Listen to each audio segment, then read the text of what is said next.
Mister ladies மெய்யன்பர்களுக்கு உங்கள் பாரம்பரிய வைத்தியர் உங்கள் ராஜசூரியன். இயற்கையோடு இணைவோம், இனிமையாக வாழ்வோம். அன்பர்களே, இப்போ பார்த்தீங்கன்னா 40 வயதை தொட்டவங்களே சுருக்கம் ஏற்பட்டு தலையை இப்படி நரைச்சு இந்த மாதிரி பல விஷயங்கள் பல மாதிரிலாம் வந்திருந்தாங்க. 40 வருஷத்து அப்படியே போவோம். வயோதிக நிலையை அடையக்கூடிய தன்மை இளம் பிராயத்திலே நிறைய பேத்துக்கு உருவாகுது. 40-35 வயசுல கூட பார்த்தீங்கன்னா கண்ணாடி போட்டு அது இந்த மாதிரிலாம் ஆரோக்கிய தன்மைகள் இழந்துடுறாங்க. அப்போ இதில் 2 பாலினருக்கு சொல்கிறேன். அதாவது 2 விஷயம் உள்ளவங்களும், அதாவது வயதானவங்களுக்கு இப்போ நான் சேர்த்து தான் சொல்லிட்டு இருக்கேன். 60 வயதை கடந்து 80 வயதை கடந்த தாத்தாக்களுக்கும் இது செல்லும். ஏன்னா இது தாத்தா வழி வைத்தியம். அதாவது எங்களுடைய கொள்ளு தாத்தன்னு சொல்லி எங்க கொள்ளு தாத்தா எங்க தாத்தாட்ட சொல்லி எங்க தாத்தா அப்பா மூலம் இப்படி பரவிய ஒரு விஷயங்கள் தான். அப்ப தாத்தாக்கள் அந்த காலத்துல விதைச்சு வச்சுட்டு போன விதைதான் இந்த வீரிய மருத்துவ விஷயங்கள். அப்ப இந்த மாதிரி வயோதிக தோற்றம் நம்ம உடம்ப வாட்டுது. இயற்கையா வயசானவனா அந்த தன்மை வரதான் செய்யும் அப்படிங்கிறது ஒரு வகையில உண்மையா இருந்தாலும் கூட, சில பேர்த்த நீங்க பார்த்துருக்கீங்களா 80 வயதுலையும் சைக்கிள் ஓட்டுவாங்க. அந்த மாதிரி நீங்க திங்க் பண்ணணும். வயசானா வருங்க அப்படின்லாம் சொல்லக்கூடாது. இதுக்கு இதை சொல்றேன்னா டயத்தை கூட இது கூட தேவையில்லை உங்களுக்கு சொல்லணும்னு அவசியம் இல்லை. ஏன்னா உங்களுக்கு அந்த நீங்க சில பேர் மிகுந்த அறிவாளிகள்லாம் அப்படி ஒரு கேள்வியெல்லாம் கேட்பீங்கன்னா நான் ரிப்ளை கொடுத்துட்றேன். இது மாதிரி நிறைய சிந்திச்சுங்க பாருங்க. நிறைய பேர்த்த ஒரு சிலர் இருப்பாங்க. அதுக்கெல்லாம் என்ன காரணம்னா அந்த அவங்களுடைய அவங்கள்ட்ட விசாரிச்சு பாருங்களுடைய உணவு முறைகள் அந்த நேர காலத்தை படி சாப்பிடுவாங்க. இப்ப நான் யாருக்கு சொல்றேன்னா இந்த மாதிரி தன்மை உள்ளவங்களுக்கு தான் இப்ப பேசுறேன். மற்றவங்களாம் வாதம் பண்ணுங்கிற அவசியமே இல்லை. வயோதிக நிலைக்கு போறோம். அதாவது காது இறைச்சல் வந்துருச்சு, கண் மங்குது, வேகமா நடக்க முடியல, நல்லதான் மூச்சு வாங்குது, வசதியா இருக்குதுங்க, ஒரு சோர்ந்த நிலை. இந்த மாதிரி இந்த மாதிரி ஆட்கள்லாம் என்ன செய்யுது? இது வயது 35 வயசை கடந்ததுல இருந்து பாத்தீங்கன்னா ஒரு 50 வயது வரைக்குமே இவங்களை வச்சுக்குவோம். இவங்களுக்கு இந்த மாதிரி உள்ளவங்களுக்கு ரொம்ப ரொம்ப கவனமா அவங்க செயல்படணும். ஏன்னா அடுத்த நிகழ்வுல தாண்டி வாழணுங்க. இப்ப 80 வயதானவங்க வரைக்கும் இன்னைக்கு நான் பேசிக்கிட்டு இருக்கேன். இவங்க எல்லாருமே இதை செய்யலாம். இப்ப நான் சொல்லக்கூடிய அந்த விஷயத்தை சாப்பிட்டீங்கன்னா துள்ளலோடு, எப்படி அல்லும் பகலும் துள்ளலோடு துடிப்போடு இளமை மாறாமல் திறமையாக எதிலையுமே செயல்படக்கூடிய ஆற்றலை இந்த மருந்துன்னு சொல்ல முடியாது, இந்த உணவு கொடுத்துடும். அது என்னங்க அப்படி ஒரு அற்புதமான உணவை என்ன நம்ம தான் உணவுன்னு தான் சொல்லுவோம். ஏன்னா நம்ம சாப்பிட்றோம். அதனால நான் அப்படி சொல்றேன். நீங்களாம் மருந்து வேண்டான்னு, யாக்கைக்கு மருந்தெல்லாம் வேண்டாவாம் திருவள்ளுவன்.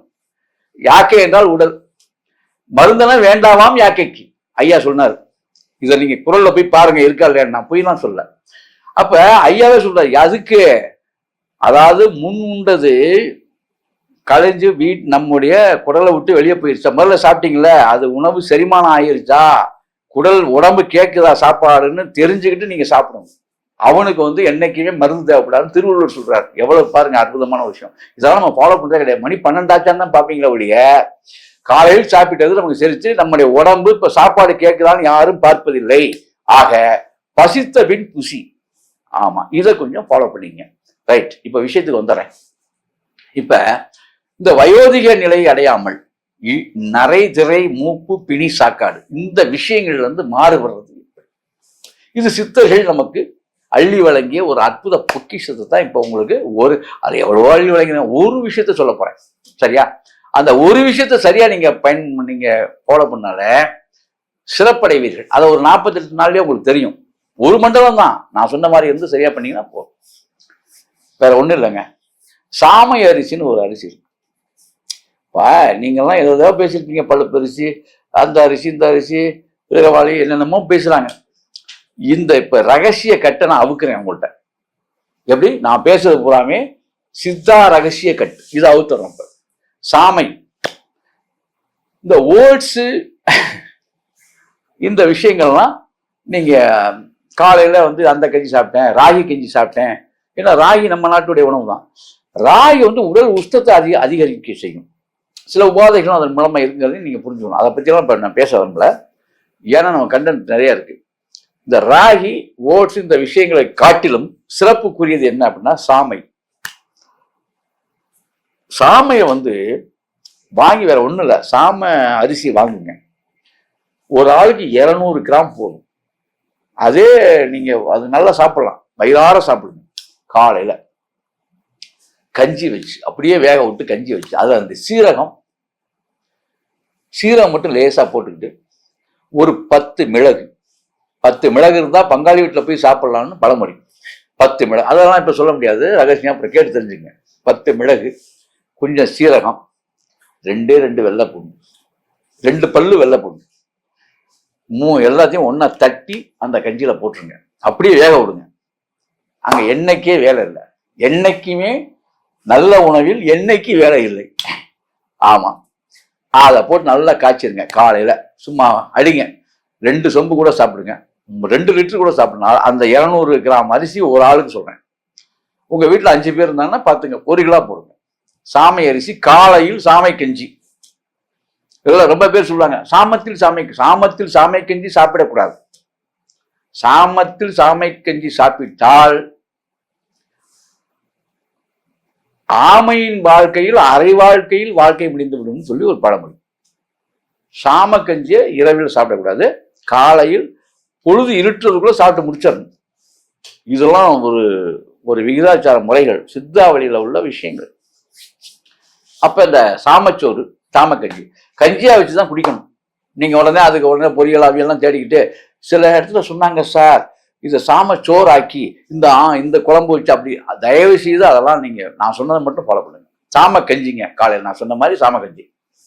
அதை இன்னும் கொஞ்சம் உங்களுக்கு வேணும்னா சின்ன வெங்காயம் ஒரு 10 வெங்காயத்தை உரிச்சு போட்டுங்க, வெட்டி கூட போட்டுங்க வேணும்னா. இல்லாட்டி பச்சை, தயவு செஞ்சு அதை சொல்ல மறந்துட்டேன், பச்சை கடிச்சுக்கிட்டு அந்த கஞ்சியை குடிங்க. பச்சையா கடிச்சிங்கன்னா ரொம்ப நல்லது. சின்ன வெங்காயம் ரொம்ப சிறப்பு, கண்டிப்பா செய்யணும். பச்சையா கடிச்சுங்க, நல்லது. அவ்வளவுதாங்க.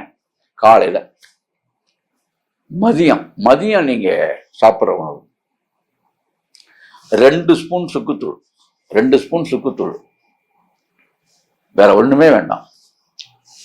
ஒரு அரை டம்ளர் தேங்காய் பால், மதியத்துல அரை டம்ளர் தேங்காய் பால். இந்த அரை டம்ளர் தேங்காய் பால்ல இந்த சுக்குத்தூள் 2 ஸ்பூன் தூளை போட்டுடணும். நல்லா போட்டுட்டு இதுல இந்த சுக்குத்தூள் தேங்காய் பால் போட்டு முடிச்சோன்னே இதுல சோம்பு இருக்கு பாத்தீங்களா, நல்ல சோம்பை நச்சிடணும். இந்த சோம்பு நச்சும் போது இதுல ஒரு பொருள் எக்ஸ்ட்ரா சேர்க்கணும், மல்லி. அது சிறு மல்லி சொல்லுவாங்க. அதாவது உங்களுக்கு நாட்டு மல்லின்னு சொல்லுவாங்க, விதை, மல்லி விதை. இது நாட்டு மல்லி விதை. இந்த நாட்டு மல்லி ஒரு 200 கிராம் கடையில் வாங்கி வச்சுங்க. ஒரு கைப்பிடி கொஞ்சோண்டு அப்படி எடுத்து, அதாவது ஒரு 4 டீஸ்பூன் மல்லியும் போட்டுங்க, நல்லா போட்டு இடிச்சு. இந்த கலவைய எல்லாம் ஒண்ணா வச்சுக்கிட்டு இதுல எதுல வேணாலும் நீங்க ஆக்ட் பண்ணீங்க. மதிய குழம்புல எதுல வேணாலும் இதை கலவை ஆக்கிடணும் முதல்ல. அதை எந்த குழம்புல வேணாலும் ஆக்ட் பண்ணீங்க. ஆனா இது இந்த தேங்காய் பால் மட்டும் குழம்பை இறக்கி வைக்கும் போது தான் ஊற்றணும், மறந்துடாதீங்க. மற்ற கலவைகளை பூரா நீங்க ஒன்று சேர்த்துக்கலாம், ஒன்று சேர்த்து இடிச்சு வச்சுக்கலாம். இது அப்படியே அந்த குழம்புல பயன்படுத்திக்கணும். இது மதிய உணவுல இது இருக்கணும் கம்பல்சரியா. அதே மாதிரி இரவு உணவு நீங்க என்ன டிஃபன் வேணாலும் பண்ணுங்க, என்ன வேணாலும் சாப்பிடுங்க. இந்த இரவு உணவு நீங்க சாப்பிட போகும்போது, இரவு உணவு சாப்பிட்டு முடிச்சதுனால கடுக்காய் தூள், இந்த விவரம் தெரிஞ்சவங்க கடுக்காய் தோல்னு சொல்லி கடையில் விற்கும், நாட்டு மருந்து கடையில் விற்கும். நீங்க கடுக்காய் தூள் வாங்குறதோட, ஏன்னா கொட்டையோட போட்டு அரைச்சிருப்பாங்க. கடுக்காய் தோல் அப்படி சொல்லி 200 கிராம் வாங்கிட்டு வாங்க. நல்லா இடிச்சிருங்க, இடிக்க நல்லா தூள் மாதிரி ஆயிரும். இந்த தூளை வச்சுக்கிட்டு நைட்டு 1 ஸ்பூன் 200 ml வெந்நீர், படுக்கைக்கு போறதுக்கு அரை மணி நேரத்துக்கு முன்னால சாப்பிடணும். ரெகுலரா சாப்பிடணும், 48 தினங்கள். இவ்வளவுதாங்க. இதை உணவு முறை, இது உணவு முறையாவே சொல்லியிருக்கேன். இது சுடுதண்ணியோட ஏன் சாப்பிட சொல்றேன் இந்த கடுக்காத்தூள் அப்படின்னா, அவருடைய மகிமை ஆடுகின்ற பல் ஆடாது. அதே மாதிரி உங்களுடைய பல்லே ஆடலைங்கும் போது நரம்பு எப்படி இருக்குன்னு நீங்க புரிஞ்சுக்கணும். ஆடுற பல்லே ஆடாம நிக்குது ஸ்ட்ராங்கன்னா, அந்த காலத்து கட்டிடங்களுக்கெல்லாம், அதை ஒண்ணு சொல்லிடுறேன், இந்த உடம்பு எப்படி ஸ்ட்ராங் ஆகும்னு சொல்லிடுறேன். அந்த காலத்து கட்டிடங்களுக்கெல்லாம் நாட்டுக்கோழி முட்டையும், அந்த காலத்துல ராஜாக்கெல்லாம் கட்டினா பாருங்க, அந்த கட்டடம் பூராம நாட்டுக்கோழி முட்டையும், கடுக்காய் சாறு கடுக்காயை நல்லா அடிச்சு அதோடைய தண்ணி கடுக்கா தண்ணி கலந்துதான் கோட்டை கட்டினார்கள். பீரங்கி வச்சாலும் தவிர்க்க முடியல. இது வரலாறு. நான் உங்களிடம் பொய் சொல்லவில்லை. நீங்க படிச்சு பாருங்க, கேள்விப்பட்டிருப்பீங்க. கேள்விப்படாதவர்கள் ஆச்சரியமா இருக்கும். கேள்விப்பட்டு பாருங்க, வரலாறுக்குள்ள ஹிஸ்டரியில போய் பாருங்க. கடுக்கா தண்ணிக்கு அவ்வளவு ஒரு, அதாவது உறுதிப்படுத்தக்கூடிய, எதையுமே உறுதிப்படுத்தக்கூடிய ஆற்றல் வாய்ந்தது. ஆகவே இவ்வளவுதான். இந்த விஷயத்த பண்ணீங்கன்னா, பண்ணிட்டு என்ன செய்யணும், முக்கியமா இந்த வாரத்துல ஒரு 2 டைம் பண்ணீங்கன்னா ரொம்ப நல்லது. ஒரு டைம் ஆகும். இப்போ உங்களுக்கு கொஞ்சம் மாற்றம். கருஞ்சீரகம் நல்லெண்ணெய் ஆண்களுக்கு. பெண்களுக்கு என்ன ஒன்று சொல்றேன், அவங்களுக்கு தேங்காய் எண்ணெயில கருஞ்சீரகம் கலந்துக்கணும். ஆனா இதை கலக்கும் பொழுதே ஒரு விஷயம் கலந்துக்கணும். வெந்தயம் ஒரு கிட்டத்தட்ட 30 மில்லிகிராம் அதில் சேர்த்துக்கணும். வெந்தயம் கொஞ்சம் போட்டு ஒன்று அப்படி காய்ச்சி தலையில் இந்த ஆயில் பாத்திரம் இருக்கணும். கம்பல்சரி ஆயில் பாத்திரம் எடுத்துக்கிட்டு, இந்த காய்கறிகளை முக்கியமா அதிகமா நீங்க சேர்க்கக்கூடிய காய்கறி என்னன்னா, முருங்கைக்காய் சேர்க்கலாம் நிறையா. இல்ல முருங்கைக்காய் கிடைக்கலங்க அப்படின்னா கம்பல்சரியா நீங்க அதாவது ஒரு நாள் நல்லா புரிஞ்சுங்க, 5 காய்கறி அவசியம் சேர்க்கணுங்க. தேடி பிடிச்சாலும் வாங்குங்க. முருங்கை, அதே மாதிரி பீன்ஸு, முருங்கை, அவரைக்காய், பீர்க்கங்காய், இந்த எந்த காய் இதில் கிடைச்சாலும் சரி, பீர்க்கங்காய், முருங்கை, அவரைக்காய், இது பீன்ஸ் கூட இப்போ அதுவும் அந்த பீன்ஸ் மாறுது, இப்போ கிடைக்கல. அதுல வேற மாதிரி பீன்ஸ் வந்துட்டு இருக்கு, அதை கூட விட்டுடலாம். நீங்க இது சாப்பிடலாமே, இது அதாவது பீட்ரூட். சுகர் கம்ப்ளைண்ட் அதிகமா இருக்குங்கிறவங்க தவிர்த்தரலாம், தப்பு இல்லை. ஆனா லிமிட்டா சாப்பிடலாம், ஒன்றும் தவறே கிடையாது. அந்த பீட்ரூட் ரொம்ப நல்லது. பீட்ரூட்டை அவசியமா சாப்பிடணும். இரவு உணவில் பீட்ரூட் சாப்பிட்டால் மலம் எளிதாக களையும். அது ரொம்ப ரொம்ப நல்லது. இரவுல பீட்ரூட் நீங்க சேர்த்துக்கலாம். இந்த சில பேருக்கு அந்த சிவப்பு பிடிச்சிருந்துச்சுன்னா, தோசையெல்லாம் சாப்பிட்றீங்களே, பீட்ரூட் அரைச்சி அது தோசையோட கலந்து போட்டு சிவப்பு தோசையை ஊற்றி சாப்பிடலாம். ரொம்ப ரொம்ப வீரியம், உடம்புக்கு ரொம்ப நல்லது. இல்லை அது பீட்ரூட்டை ஏதாவது ஒரு வகையில் உடம்புக்குள்ள நீங்க அனுப்பணும், அவ்வளவுதான். இந்த மாதிரி காய்கறிகளை நிறைய சாப்பிடலாம். இதுல நூக்கல்னு ஒண்ணு இருக்கு. இந்த நூக்கள் கம்பல்சரியா வாரத்துல ஒரு நாளாவது நீங்க பயன்படுத்தணும். மிக மிக அற்புதமானது, மிக மிக சக்தி வாய்ந்தது. இதெல்லாம் நீங்க அவசியமா சாப்பிடணும். நூக்கள் சாப்பிடணும்.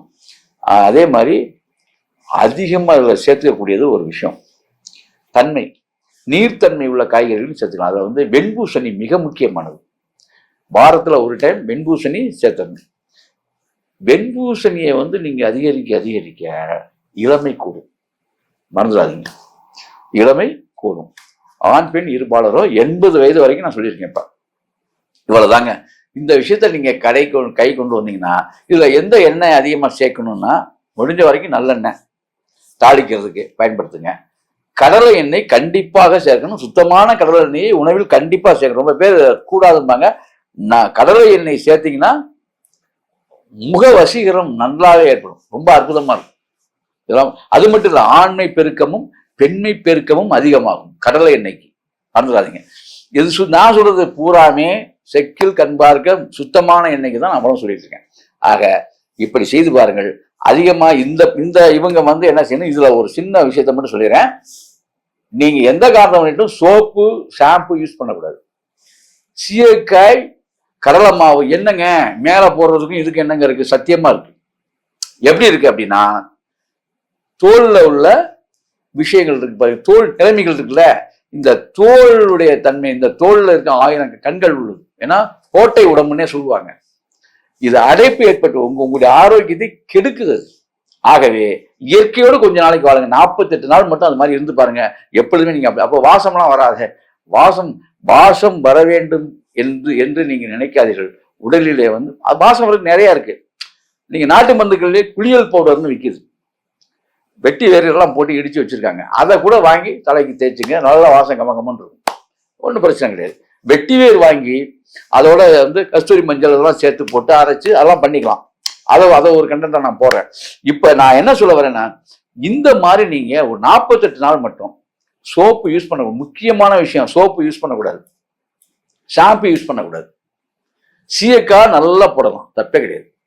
முடி இன்னும் வந்து முடி வந்து சிறப்பா நீட்டா போகணும்னா வடிச்ச சோத்து கஞ்சி இருக்கு பார்த்தீங்களா, அதே மாதிரி இன்னொரு விஷயம் இருக்கு. தயிர் இருக்கு பாருங்க, பசுந்தயிர் நான் சொல்றேன். பசுந்தயிர் தலைமுடிக்கு நல்லா தேய்ச்சிட்டு பசுந்தயிரில் தலைமுடினா அவ்வளவு சூப்பராக இருக்கும். அந்த முடி கருகருன்னு வளரும். ஒரு காலத்தில் தான் பண்ணாங்க. இதை விட இன்னொரு விஷயம் என்னன்னு கேட்டீங்கன்னா, வடிச்ச கஞ்சியை